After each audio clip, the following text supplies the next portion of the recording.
2장 1절부터 봉독해 드리겠습니다.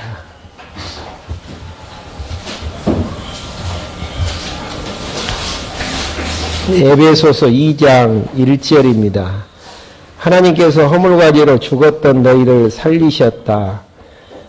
그때 너희가 이 세상의 풍조를 따라 죄 가운데서 행하고 공중의 권세 잡는 자를 따라 행하였으니 그는 곧 지금 불순종의 아들들 가운데서 활동하는 영이다.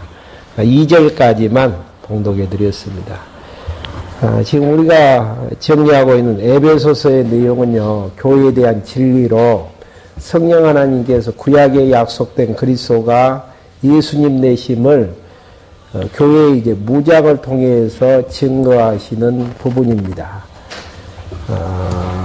구약에서 보면은 하나님께서 천지만물을 창조하시고 아담과 하와를 만드셔서 에덴 동산에서 살게 하시는 이런 이제 부분이 최초의 교회인 에덴의 교회이고요.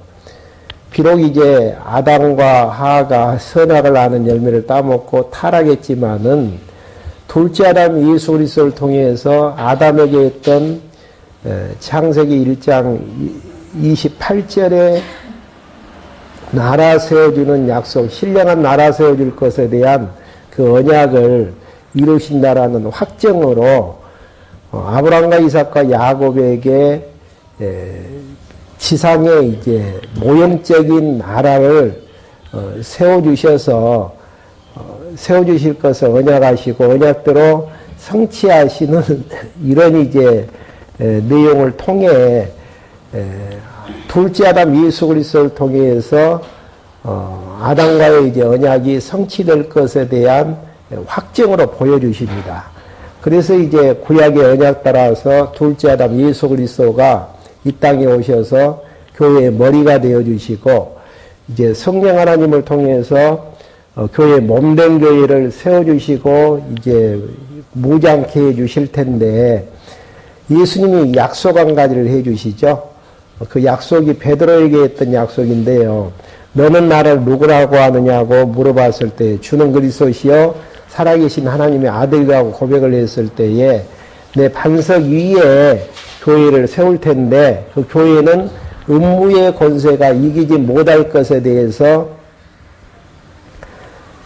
이제 약속을 하시는 그 약속 따라서 에베소서에서 이제 사도행전부터 이제 교회를 세우셔서 교회를 이제 무장케 나가시는 이런 이제 내용들이 에베소서에 담겨져 있습니다. 그러니까 교회가 세워져야 되는 근거는 에덴 동산에서 이제 하나님께서 아담에게 약속하셨던 그 약속을 따라서 둘째 아담 예수 그리스도에 의해서 교회가 세워질 텐데 머리 대신 예수 그리스도가 2000년 전에 이 땅에 오셔서 영원히 흔들리지 아니하는 음부의 권세가 흔들 수 없는 교회를 세워주실 것에 대한 언약을 따라서 이제 교회가 세워지는 것인데 그 교회에 대한 이제 기초에 대한 부분들에 대해서 지난 시간에 말씀을 이제 드린 바가 있습니다. 신약교회가 이제 설립되어지는 부분이 1장부터 2장까지 나와 있는데요. 유인물 이제 37페이지에 보시면은 교회가 이제 설립이 되어지는 것인데 그 이제 근거가 구약의 이제 광야에서 모형적인 광야교회가 이제 세워질 수 있도록 섭리하시는 것은 실체적인 그리스도의 몸된 신령한 교회가 세워주실 것에 대한 새 언약의 이제 말씀이고요.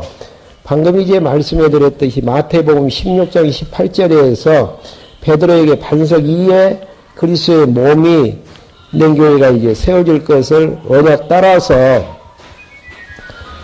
1장 내용에서 신약교회가 이제 설립이 되어지는데 그 기초가 무엇인가?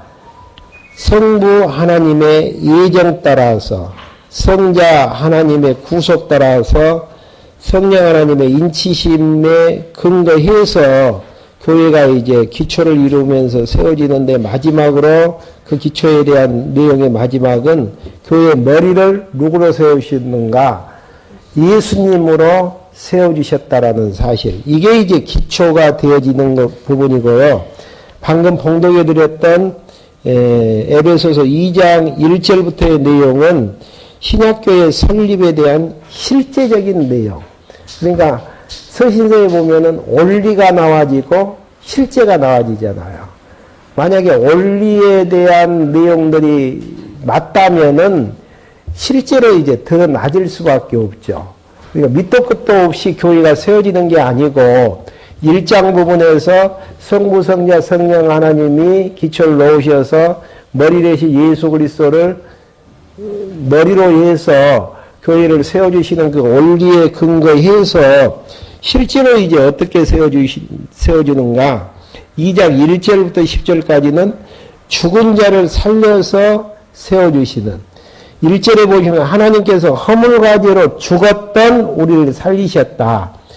보통 이제 우리가 기도할 때에 생각 없이 죽을 수밖에 없는 죄인을 살려주셨다. 죽었던 죄인, 죽을 수밖에 없는 죄인. 어떤 차이가 있나요? 영적으로 생각을 안 하고 실제 우리가 죽는 것을 말하는 것은 죽을 수밖에 없는 것. 그렇게 하고 우리는 영적으로 죽었던 죄인하고 죽을 수밖에 없는 죄인은 죽었던 죄인은 내 의지가 하나도 없는 거예요. 그러니까 예수 그리스도의 구속의 은총을 받을 수밖에 없는 부분들이고 죽을 수밖에 없는 죄인이라는 것은 아직도 내 의지가 남아있다라는 이야기고요. 그 다음에 구약 성경에 보면은 선악을 열매를 따먹지 말라. 왜? 정령 죽게 되어진다라는 거. 네. 그 말씀에 근거해서 허물과제로 죽어버렸던. 여기에서 말하는 이제 허물은 언어에 보면은 뭐 실수, 범죄. 그 다음에 죄는 말 그대로 이제 죄가 악이 이제 마음속에 실제하는 게 죄가 되어지는데요.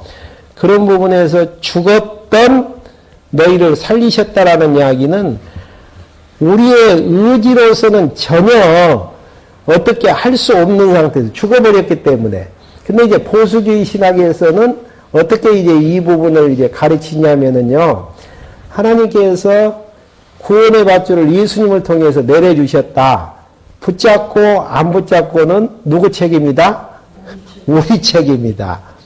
그 이야기의 근거는 허물과제로 죽을 수밖에 없는 죄인이라고 하는 데에서 그 의미가 이제 그렇게 이제 상통되어지는 부분이죠. 근데 우리는 이제 그러한 부분들을 어떻게 정리를 하냐면은 허물과제로 죽어버렸기 때문에 줄을 내려준 줄도 잡을 수가 없어요. 하나님께서 예수 그리스도를 보내셔서 꽁꽁 묶어서 그냥 우리를 들어서 올려주시는 이런 의미로 이제 정리할 수 있는 부분들이죠. 그렇기 때문에 어떻게 이제 신약교회를 설립을 하셨나 하나님께서 죽은 자를 살리셔서 세우셨다라는 사실. 그러면 허물과 죄로 죽은 상태와 행위는 어떤 상태인가? 2절, 3절 한번 봐보시죠.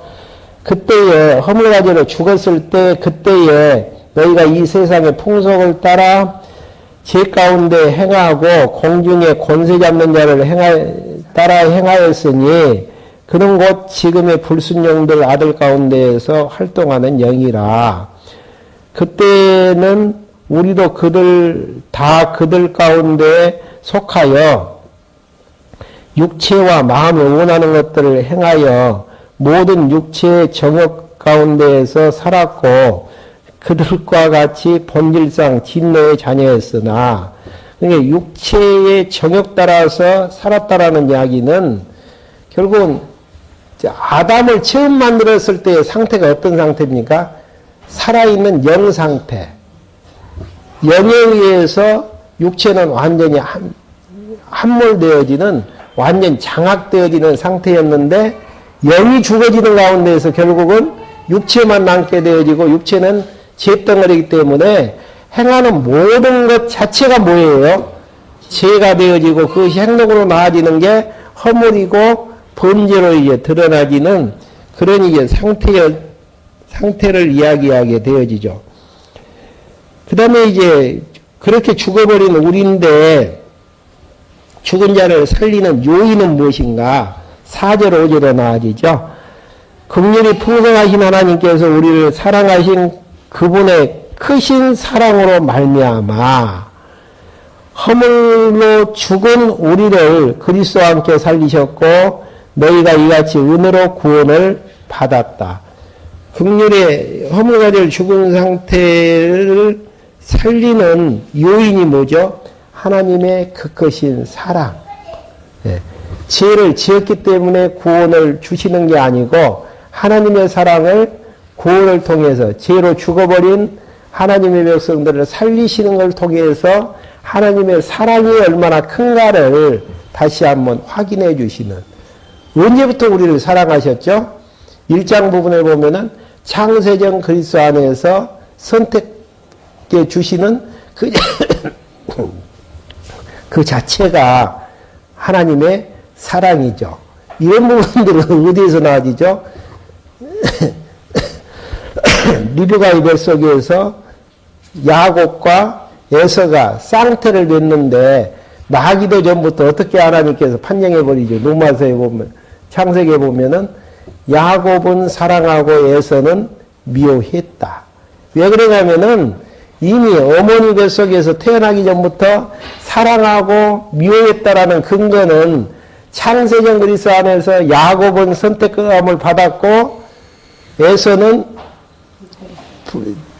유기된 자로 택함을 받았기 때문에 거기에 대한 내용들을 다시 한번 확인해 주시는, 그래서 이제 선택받은 하나님의 백성들을 죽은 자를 살리시는 요인이 하나님의 그 크신 사랑을 통해서 그렇게 하신 것이고, 그 결과가 어떻게 되어지는가? 6절에 보면 그리스도와 함께 하늘에 앉히시는 내용인데, 또 그리스도 예수님 안에서 함께 일으키시어 하늘에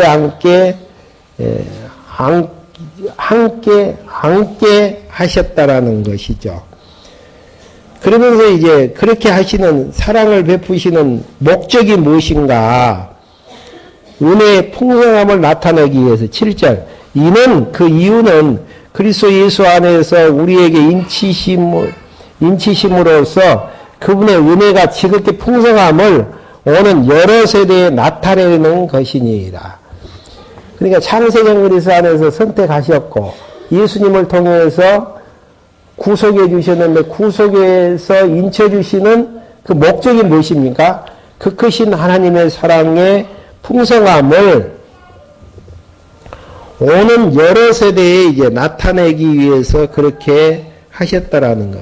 그 결과가 이제, 그래서 이제 구원의 성격은 어떤 성격이냐면 8절에 보시면은 너희가 믿음으로 말미암아 은혜로 구원을 받았으니 이것은 너희에게서 난 것이 아니라 하나님의 선물이다.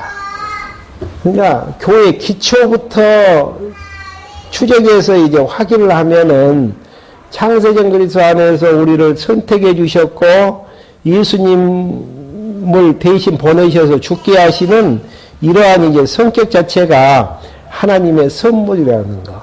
왜 선물이죠? 선물은 받고 싶다고 해서 받는 것도 아니고 받기 싫다고 해서 안 받는 것도 아니잖아요. 그러니까 하나님이 주시기로 한 선물이기 때문에 받을 수밖에 없는, 예, 그런 이제 내용이죠. 그러면서 왜 이제 선물로 구원을 주셨나? 이유는 9절에서 자랑치 못하게 하기 위해서. 행위에서 나온 것이 아니니 이는 누구든지 자랑치 못하게 하려는 것이다. 사도 바울이 자랑하는 게 뭡니까? 자기가 죄인 중에 괴수인 걸 자랑하고 십자가 외에는 자랑할 것이 없다라고 이야기를 하잖아요. 왜 십자가 외에는 자랑할 것이 없다라고 이야기하는가? 자기가 죄인 중에 괴수인 것을 알기 때문에.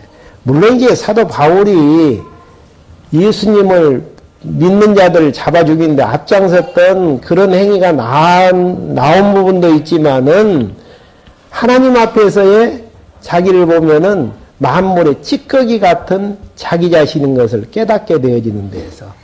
예. 그래서 이제 죄 많은 곳에 은혜가 많다라고는 의미가 뭡니까? 죄를 더 많이 지면은 은혜가 넘치는 겁니까? 죄를 지었기 때문에 깨달음이 많은 거예요. 죄는 그냥 죄 덩어리에 100% 충만된 상태입니다. 근데 이제 문제는 죄를 얼마나 이제 자기가 죄인인 것을 깨닫느냐, 깨닫지 못하느냐가 이제 그런 차이죠. 10% 깨닫는 자는 하나님의 은혜가 10%로 비례해서 주는, 깨달아지는 것이고, 나는 100% 죄인인데, 허물가지로 죽어버린 죄 덩어리 인생인데, 예수님께서 내 죄를 용서해 주셨다라고 생각하면은, 이게 데나리온하고 똑같아요. 빚진 자가 500데나리온 빚진 자하고, 50데나리온 빚진 자하고 탕감해 줬을 때 누가 감사가 넘치겠느냐? 더 500데나리온이 더 맞죠. 이게 제 덩어리 인생으로 우리는 이제 이 땅에 태어났는데 얼마나 내가 죄인인가를 깨닫느냐에 따라서 구속의 은총이 클 수도 있고 크지 않을 수도 있고. 그러니까 교회에 대한 진리를 깨닫게 되어지면요 자랑할 게 하나도 없다니까요. 자랑한다라는 것은 무슨 이야기입니까? 바리새적이고 서기관적인 이제 그런 이제 상태이기 때문에 그러는 것이죠. 그 다음에 최종 목적은 뭐예요? 10절. 우리가 그분의 피조물로서 그리스도 예수 안에서 선한 일을 위하여 지으심을 받느냐니. 그러니까 선택한 은혜로 하나님의 사랑을 받는 하나님의 백성들은 무엇을 위해서 지으심을 받았다고 예수님 안에서 하나님이 기뻐하시는 선하신 일을 위해서 지으심을 받은 자니 이는 하나님께서 미리 정하시어 우리로 그들 가운데에서 행하게 하려는 것이니라. 그러니까 하나님께서 미리 선한 일들 다 예비해 놓으셨어요. 그 일을 위해서 예수님이 오셔서 허물가지로 죽어버렸던 자를 살려주셨고요. 그 일들을 행하게 하기 위해서 하나님께서 우리를 구속해 주셨다라는 사실. 이게 이제 최종적인 죽은 자를 살리신 목적이 되어지는 부분들이죠. 그러니까 그 유인물에 나온 것처럼 예비된 선한 일을 행하게 하기 위해서. 예비된 선한 일이라는 건 뭡니까? 하나님이 다 정해 놓으셨다니까요. 어떤 사람은 사과나무를 심어서 열매를 맺히게끔 만드는 항구를 심어서 맺히게끔 하는 예비된 일이 있는가 하면은 어떤 사람은 포도나무 과수원을 가꿀 수 있는 그런 이제 예비된 일을 준비하시는 분들도 있는 것이고요. 그러니까 중요한 부분은 하나님이 나에게 큰 일을 줬건 인간적으로 말하는 부분이죠. 나에게 주신 선한 일들을 충실히 감당한다라는 거. 이게 이제 하나님 앞에서의 아름다운 선택의 최종 목표점이 되어지는 것이죠. 그러니까 인간적으로 봤을 때에 큰 일 맡겨주셨으면 큰 일 하는 것이고요. 적은 일 맡겨주셨으면 적은 일 하는 것이고, 집사일 맡겨주셨으면 집사일, 장로님 일 맡겨주셨으면 장로님 일, 권사님 일 맡겨주셨으면은 그 일 따라서 예비된 일들이 다 마치게 되면 어떻게 하실 것 같아요? 하나님께서 불러가 주시죠.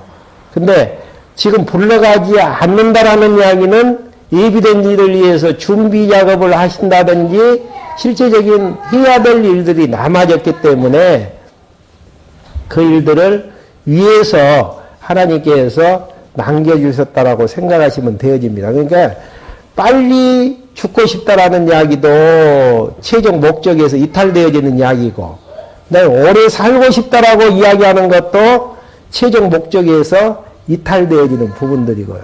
다 하나님께서 창세전 그리스도 안에서 예정하셔서 예정된 대로 역사를 섭리하시기 위해서 다 출생해서 살아가는 과정도, 그 다음에 마지막 이 땅을 떠나는 것도 다 준비된 대로 하나님께서 이제 최적 목적을 위해서 행하신다라는 거. 이게 이제 죽은 자를 살리셔서 세우는 설립의 이제 실제적인 내용이고요. 두 번째는 이방인을 터위에 세우셨다라는 이야기예요. 에베소 교인들이 이방인입니까? 유대인입니까? 이방인이죠. 근데 구약시대 때만 봐도 이방인들은 구원의 대열에서 들어와진다는 게 쉬운 것도 아니고 유대인들만 이제 선택한 백성으로 인침을 받았는데 실제로 이제 에베소 교인인 너희들 이방인을 터위에 세우셨다. 지금 그 이야기죠. 먼저 이제 그 2장 11절부터 13절까지 이방인이 그리스도의 피로 가까워지게 되어졌더라고 11절 12절에 나와 있죠. 그러므로 기억하라. 그때 너희는 육체적으로는 이방인들이었고 육체의 손으로 행한 할례자리라 불리는 자에 의해 무할례자라 불리는 자들이었다.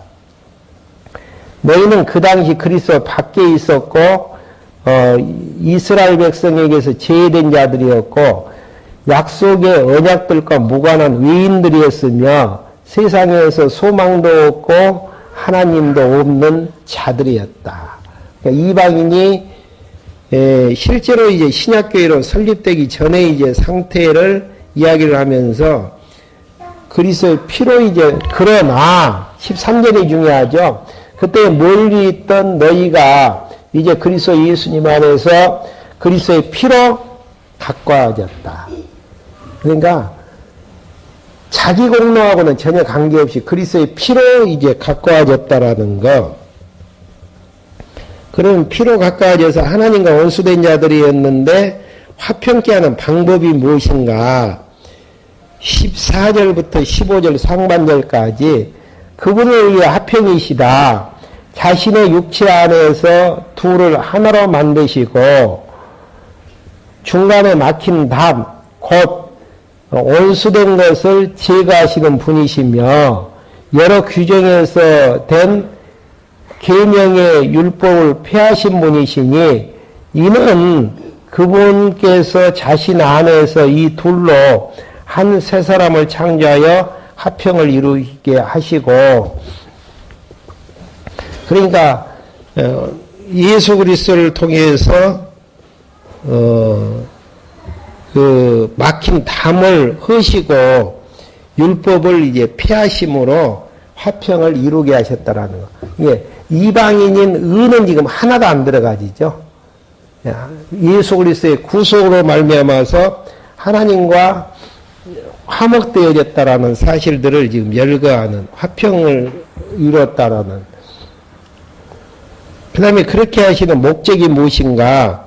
15절 하반절부터 16절 상반절까지 이방인과 유대인을 하나님과 화목케 하시려는 섭리의 내용이죠.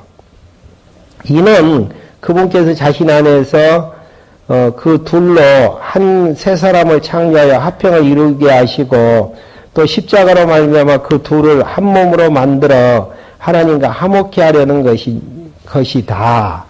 그러니까 하나님께서 이방인과 유대인을 하나로 만드셔서 화목되게 하셨고 또 하나님하고도 화목되게 하시려는 하나님의 섭리의 내용들. 이방인들이 구원을 얻었다라는 것은 대단한 사건이고 유대인들한테는 어떤 사건입니까? 시기와 질투가 일어나지는 사건으로 볼 수가 있는 부분들이죠. 그러면서 16절 하반절부터 18절까지 이방인을 터위에 이제 세우시는 목적이 무엇인가? 하나님께 이제 함께 나아가게 하기 위해서 16절 하반절요. 온수된 것을 십자가에서 소멸하시고 또 오셔서 먼 데 있는 너희에게 화평을 전하셨을 뿐 아니라 가까운 데 있는 자들에게도 화평을 전하셨다. 먼 데 있는 자들이 누구죠? 이방인들. 여호와 이름 있는 지성소 성소에서 가까이 있는 자들이 유대인들에게도 화평을 전하셨다. 이는 그분으로 말미암아 우리 둘이 한 성령 안에서 아버지께 나아감을 얻게 하려는 것입니다. 그러니까 이방인들과 유대인들과 관계없이 하나님의 백성이 되어지는 기초가 뭡니까? 창세전 그리스도 안에서 선택해 주셔서 구속하시고 성령 하나님으로 인쳐주시는 하나님의 은혜, 사랑 때문에 이제 그렇게 되어졌음을 확인해 주는 부분들이죠. 그러면서 사도와 이제 선지자들에게 선지자들의 터위에 세워진 모습을 이야기를 합니다. 여기에서 이제 말하는 선지자들은 신약시대 때 이제 예언의 은사를 받은 자들이 있죠. 고린도 전서에서도 이제 이야기한 것처럼 예언의 은사를 받는 자들을 선지자로 이제 이야기를 합니다. 사도들은 누구죠? 예수님을 따라다니면서 3년 동안 먹고 자고 직접 이제 하나님의 말씀을 예수님을 통해서 듣는 자. 사도 바울은 이제 다메섹 도상에서 하나님, 예수님을 이제 보고 이제 계시를 받았던 자이기 때문에 그 사도들과 선지자들, 예언의 은사를 받는 자들, 터 위에 세워진 모습 19절부터 한번 봐보죠. 그러므로 너희는 이제 더 이상 외국인들이나 나그네들이 아니라 오히려 성도들과 동일한 시민이며 하나님의 가족이다. 이게 이제 대단하다니까요. 구약시대에 했다면은 상상할 수 없는 그런 이제 사건들이 일어나졌죠. 너희는 사도들과 선지자들의 터 위에 세우심을 받는 자들이며, 그러니까 사도들이 증거했던 복음, 선지자들이, 신약의 선지자들이 예언을 받아서 증거했던 복음 위에 세우심을 받는 자들이며, 그리스도 예수께서 친히 모퉁이돌이 되셨다. 그러면서 이제 그렇게 이제 세워지는 방법이 21절부터 22절까지 성도들을 그리스도와 연결해서 성전이 되게 하시는, 그 안에서 건물마다 서로 연결되어 주 안에서 함께 성전이 되어가고, 여기서 말하는 성전은 뭡니까? 예배당이 아니라 머리 대신 예수 그리스도를 중심으로 해서 서로 이제 연결되어져서 하나님 안에서 만들어진 이제 성전을 이야기하죠. 너희도 성령 안에서 하나님이 거하실 처소가 되기 위하여 너희 안에서 함께 지어져 가고 있다. 성전이 교회예요. 네. 교회가 성장한다라는 이야기는 바로 뒤에 이제 3장부터 이제 4장 16절까지 나와지겠지만은, 교회가 성장한다라는 의미는 머리 대신 예수 그리스도를 중심으로 해서 서로 엮어져서 얼마만큼 자기 자리에 들어가지느냐, 이런 이제 부분들이죠. 교회가 소란스럽다는 이야기는 무슨 이야기죠? 자기 자리가 아닌 데서 이제 위치를 선정하는 데에서 부딪히고 쌈박질 하는 부분들이고, 근데 교회가 조용하다는 이야기는 머리 대신 예수 그리스도께서 중심으로 해서 하나님께서 예비된 선한 일, 또 선한 일을 하기 위해서 여러 가지 은사를 주시잖아요. 그 은사 따라서 자기 자리에서 자기 일만 하다 보면은 교회는 시끄러운 것이 아니라 조용하니 교회가 이제 세워지게 되어지는 이런 부분들이 신약교회가 이제 설립되어지는 기초에 의해서 실제적인 내용의 부분들이죠. 그 다음에 이제 신약교회의 성장이란 도대체 무엇인가, 성장을 어떻게 하시는가. 지금 성장은 우리가 시킨 겁니까? 성령이 하시는 사역입니까? 이걸 전제로 하고 한번 들어가 보죠. 하나님이 하시는 사역이죠. 그러면 성령 하나님이 어떤 방법으로 교회를 성장해 나가는가? 먼저 이제 사도직분의 임무를 통해서 성장케 하시고, 한 페이지 넘겨보시면 4장 1절부터 16절까지는 신약교회의 조직을 통해서 교회를 성장케 하시는, 앞에서 이야기했던 내용하고 똑같은 부분들이죠.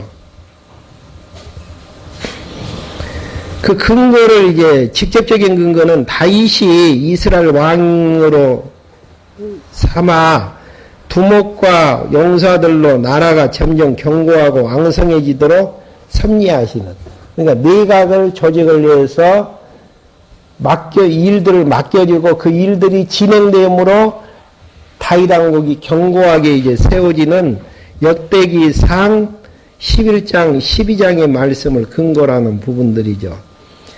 먼저 이제 사도직분의 임무가 무엇인가?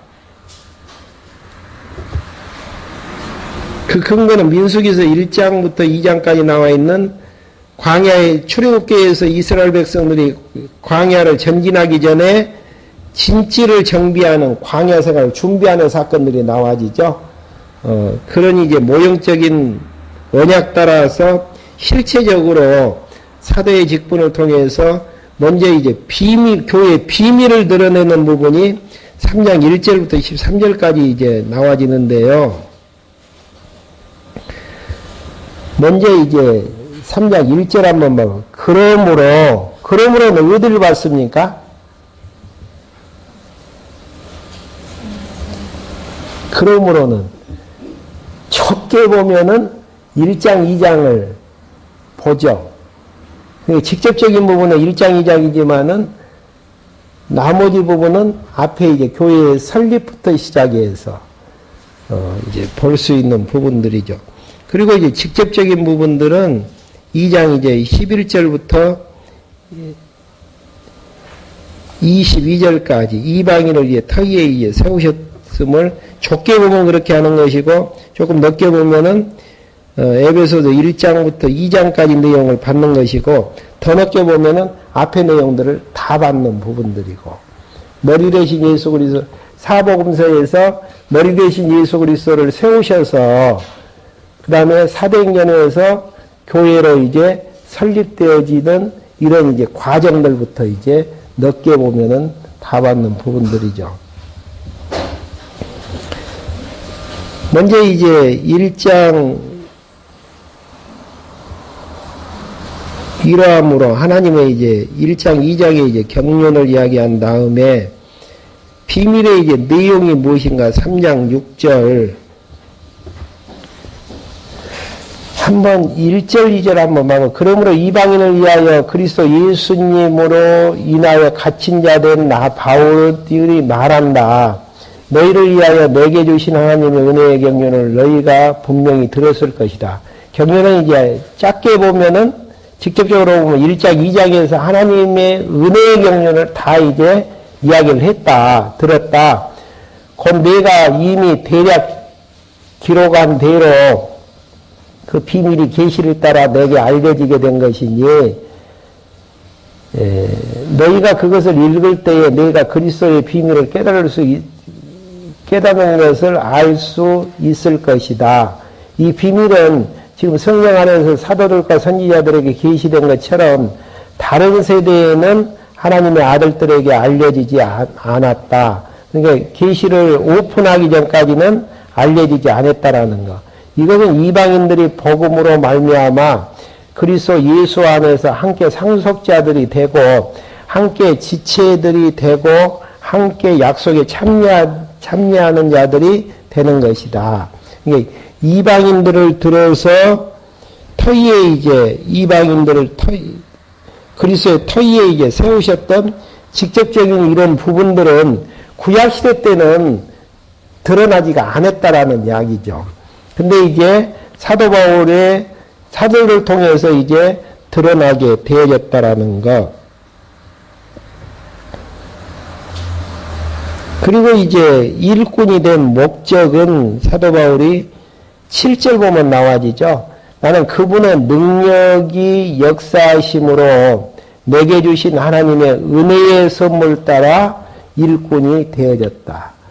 그러니까 사도를 세우시는 것도 누구의 능력으로요? 하나님의 능력으로 주시는 성격은 하나님의 은혜에 의해서 그렇게 일꾼이 되어졌고 그 사도의 임무를 통해서 감추어졌던 비밀들을 이제 드러내게 되어졌다라는 것. 그 다음에 드러내시는 방법은 계속해서 한번 봐보시죠.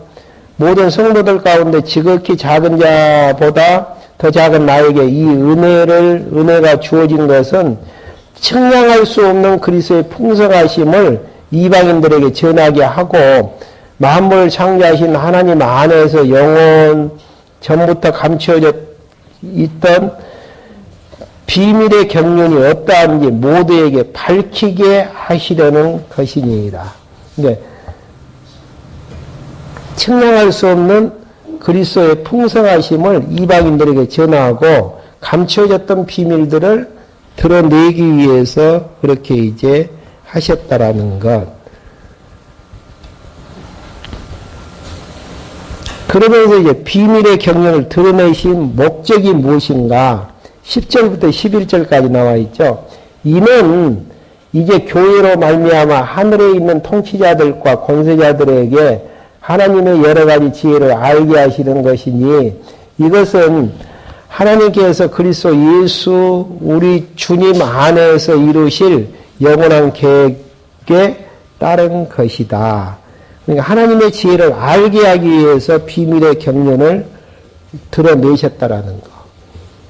그리고 이제 그 결과는 어떻게 되어지는 것인가? 12절에 보면은 믿음으로 하나님께 이제 당당히 나아가게 하기 위해서 우리는 그분 안에서 담대함을 얻고 그분을 믿음으로 담대함과 확신을 가지고 누구에게 나간다고요? 하나님께 나간다라는 거. 유대인도 제사장에는 하나님께 나가들 못했어요.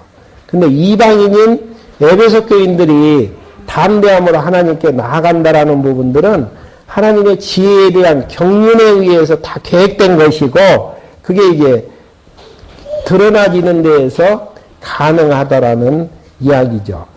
그러니까 교회에 대한 진리가 얼마나 이제 깊고 오묘한가를 지금 설명하는 부분들이죠. 그러면서 이제 13절 보면은 이로하는 부분들이 나아지는데요. 그러므로 네가 너희에게 당부하노니 너희를 위한 나의 환난들 때문에 낙심하지 말라. 이는 너희의 영광이다. 그러니까 예수가 그리스도라고 복음을 증거하는 그 비밀이 이방인들에게 드러내지는 이런 부분들 때문에 하나님께서 이제 그렇게 되어졌었고 그 덕분에 이제 너희들이 그 복음을 듣고 하나님 백성이 되어지지 않았느냐. 허물가지로 죽었던 너희들이 하나님 백성이 되어지지 않았느냐. 그래서 이제 너희들의 영광이 되기 때문에 옥중에 갇혀서 환난 당하는 나의 이제 이러한 아픔들, 어려움들 때문에 낙심하지 말라라는 이야기죠. 그러니까 교회라는 게 사도 바울 한 사람 옥중에 갇힌 것 때문에 흔들려지는 그런 부분은 아니다라는 거. 지도자 한 사람 없어진 것 때문에 그렇게 되어지는 게 아니고 교회는 이렇게 이제 견고하게 세워졌고 하나님께서 사도들의 임직을 통해서 비밀들이 오픈되어짐으로 드러나게 되어짐으로 교회는 어떻게 해요? 계속 성장되어진다라는 거. 예. 부분적으로 보면은 힘드는 부분이에요. 교회 자체가. 지도자인 에베소 교회를 세웠던 사도 바울이 옥중에 갇혀가지고 순교자가 되어질지 다시 나올지 모르는 상황 가운데서 흔들릴 수밖에 없는데 사도 바울에게 은혜의 풍성함을 허락해 주셨던 하나님께서 교회를 이제 세우고 그 비밀에 의해서 이제 키워나가시기 때문에 그러니까 교회가 성숙할 수 있다라는 이야기는 흔들림이 없다라는 이야기는 무슨 이야기죠? 교회에 대한 비밀을 알게 되어졌을 때에 그 일은 사도들의 그 임무에 의해서 이제 가능한 부분들이죠. 그 다음에 이제 교회의 성장을 이제 강구하게 되어지는데요. 3장 14절부터 21절까지 어떤 기도인가. 먼저 이제 14절부터 19절까지 속사람의 강건과 그리스도의 내재와 충만함을 기도하게 되어지죠. 성장을 위해서 이제 강구하게 되어지는 3장 14절 한번 봐보시죠. 그러면 너희가 아버지께 무릎을 꿇고 빈다. 그분은 하늘과 땅에 있는 모든 족속에게 이름을 주신 분이시다. 그분께서 너희에게 그분의 영광의 풍성함을 따라 그분의 영으로 말미암아 속사람을 능력으로 강건하게 하시고, 이게 교회 성장을 위한 기도인데 교회 성장은 무엇이죠? 에베소 교인들, 이 당시에는 에베소 교인들의 속사람, 허물 가지고 죽었을 때는 육체의 소욕으로 100% 충만된 상태잖아요. 근데 예수의 생명이 들어가짐으로 속사람이 이제 강건하게 되어지는데, 속사람을 능력으로, 그분의 영은 누구십니까? 성령으로 말미암아 속사람을 능력으로 강건하게 해달라는 이야기. 속사람이 성장하는 그 자체가 무엇이다? 교회의, 신학교의 성장으로 볼 수 있죠. 예, 어떤 일을 하느냐에 따라서, 그 다음에 재정 규모가 어떠냐, 그 다음에 뭐 교회 건물이 어떤 상태냐에 따라서 성장의 부분들이 결정되어지는 게 아니고, 그게 속한 머리 대신 예수 그리스도가 통치하는 성도들, 지체들이 얼마나 속사람이 강건하고 또 이제 성숙되어져 있느냐에 따라서 성숙도가 달라지기 때문에, 우리가 교회 성장을 위해서, 순천 언약교회의 성장을 위해서 기도한다면은 빼지 않고 기도해야 될 사항이 뭡니까? 속사람을 강건케 해달라는 거. 내 맘대로 안 돼요, 이게. 속사람이 강건해야만이 하나님의 비밀의 경륜 따라서 예비된 선한 일을 하면서 살아나갈 거 아니겠습니까? 이렇게 선한 일을 하는 것은 결과물이고, 속사람이 성장하는 것이 열매를 맺기 위한 근본적인 이제 부분들이 가능한 내용들이죠. 강건케 하시고, 믿음으로 말미암아 그리스도께서 너희의 마음속에 계시게 하옵시고, 다른 말로 하면은 그리스도가 우리 마음속에 계셔서 우리의 마음을 통치케 하옵시고, 예, 주관을 하게 하시고, 너희가 사랑 가운데에서 뿌리를 받고 터가 굳어져서 모든 성도들과 함께 그리스도의 사랑의 넓이와 길이와 높이와 깊이가 어떠한 것을 깨닫고, 그러니까 뿌리가 박혀서 터가 굳어지면 굳어질수록 어떤 상태가 되어지죠? 흔들림이 없다라는 이야기예요. 환난 가운데에서도. 속사람이 자라서 뿌리가 내려서 터가 굳어졌다라는 이야기는 바람이 조금 분다 그래서 흔들림이 없다라는 이야기. 신학의 성숙도를 자기가 이제 측정해 보면은요, 이번에 이제 그 뭐 기독교 지도자 협의회에서 고시 문제가 나왔더라고요. 30문항으로 되어 있는데, 보면은 내 신앙의 평가를 자신이 하나님 앞에서 할 수 있는 부분들. 옛날의 시험 같은 경우는 얼마나 이제 그 암기력이 뛰어나느냐에 따라서 이제 외워가지고 쓰는 부분들이 많았거든요. 면접에서는 안 그러겠지만은, 근데 시험 문제가 하나님 앞에서, 예를 들어서 일본 문항 같은 데 보면은, 교회, 뭐던가요, 장로님? 일본 문항이 구원받기를, 많은 사람들이 구원받기를 기도하고 있습니까? 기도하고 있으면은 동그라미. 어떨 때는 기도하고 어떨 때는 기도 못했다, 세모. 전혀 뭐, 내 신앙만 주체할 정도면은 가입표. 그래가지고 이제 뭐, 점수를 이제 채점하는 부분인데요. 한 가지 예가 그거예요. 그 다음에 예를 들어서 뭐, 손님 접대하기를 잘하는 편입니까? 못하는 편입니까? 이런 부분들. 스스로 이제 하나님 앞에서 하나님의 감시감이 되어져 가지고 하나님 앞에서 정리하는 부분들이죠. 이런 부분들이 결국은 이제 하나님의 사랑을 깨닫고 속사람이 이제 성숙되어졌을 때 가능한 부분이고, 임기계를 만든다라는 이야기는 그런 부분들이 동그라미가 더 많았을 때에 가능한 부분이지, 내 자신의 신앙도 주체가 안 되어지는데 상대방의 신앙까지 붙들어주고 한다라는 것은 쉬운 것은 아니잖아요. 그러니까 성장에 대한 부분에서 그래서 사랑의 터가 이제 뿌리가 박히고 터가 이제 굳어져서 이제 그렇게 되어지기를 간구하는.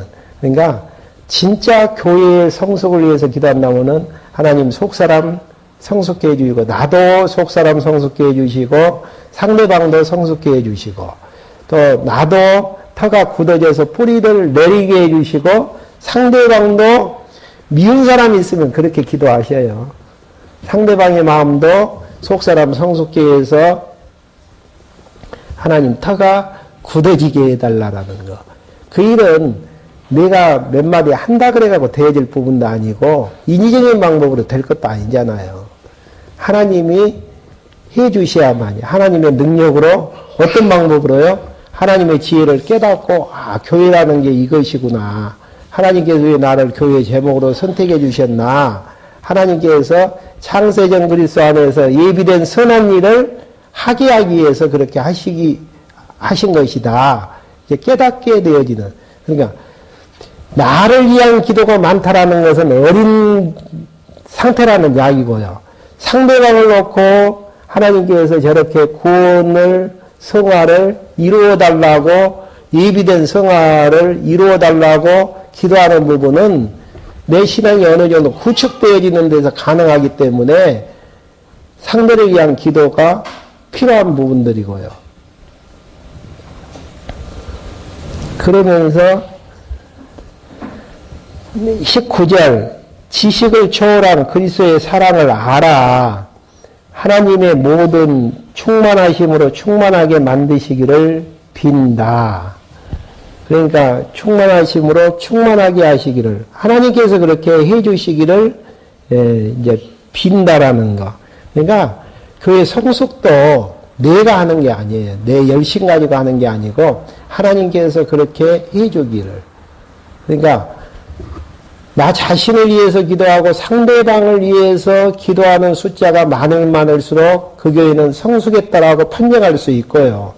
그냥 내 자신의 신앙도 주체하지 못할 정도면은 아직도 어린 교회라고 할 수밖에 없는 부분들이고, 성숙한 교회가 되어졌을 때 하나님의 선하신 예비된 일들을 행할 수 있는 부분들이고, 성숙되어지는 과정 속에서는 예비된 선한 일을 준비하는 과정이라고 보시면 되죠. 일하는 자체보다는. 그러니까 뭐 이거 되라 저거 해라 못 잘르듯이 칼로 그렇게 정리되어지는 부분들이 아니고 그냥 보면 알잖아요. 그러면서 마지막 이제 넘치게 하시는 이에게 영광을 돌리는 부분이 20절부터 21절까지입니다. 우리 가운데서 역사하시는 능력을 따라 우리가 구하고 생각하는 모든 것보다 훨씬 더 넘치도록 능히 하실 수 있는 분께, 그러니까 우리가 구하는 것보다 생각하는 것보다 더 넘치도록 능히 하실 수 있는 분이 누구시죠?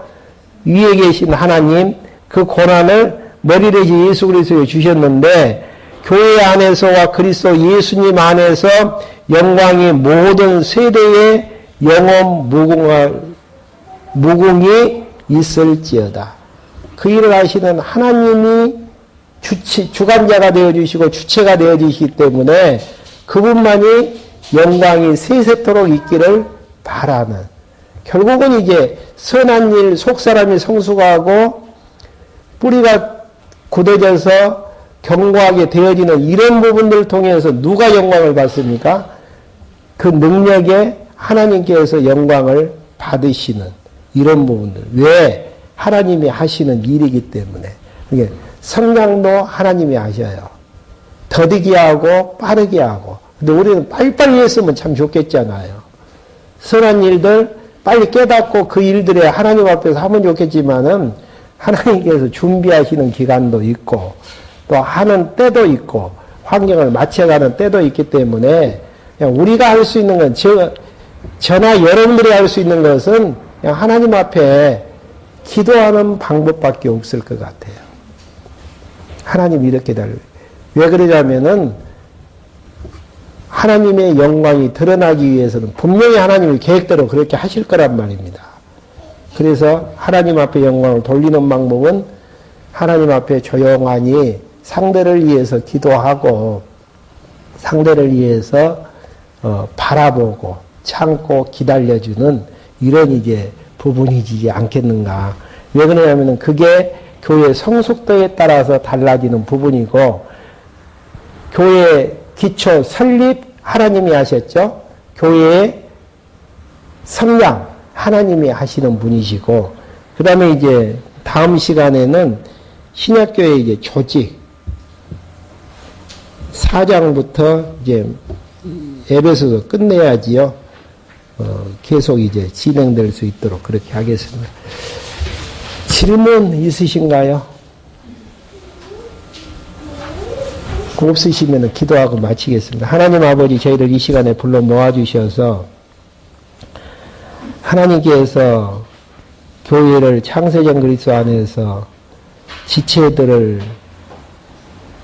예정하시고 예정된 대로 때가 되어짐에 예수님 보내주셔서 죽게 하시고, 또 때가 되어짐에 성령 하나님 보내셔서 하나님의 백성으로 인쳐주시며, 또 이방인들을 하나님 앞에 유대인들과 하나 되게 하셔서 앞에 서게 하시고, 또 교회를 성장케 나가시는 하나님의 숨결들을 다시 한번 확인할 수 있도록 인도해 주심을 감사함을 드립니다. 하나님께서 기초를 놓으신 하나님의 교회, 하나님께서 성장케 하기 위해서 기도하기도 하시고, 또 내 자신이 몸부림치는 이런 여러 가지 부분들을 통해서 교회를 세워가게 하기도 하시는 하나님께서, 하나님의 여러 가지 방법들을 다시 한번 생각하면서 할만하시거든 저희들의 속사람 키워주시고, 또 우리 지체들의 속사람도 키워주셔서 하나님께서 예비하신 선한 일들, 또 하나님께서 위치하게 하신 그 자리에서 열심히 신앙생활에 나가고 성령의 아름다운 열매를 맺혀나갈 수 있도록 하나님께서 인도해 주시옵소서. 예수 그리스도의 이름으로 기도했습니다. 아멘.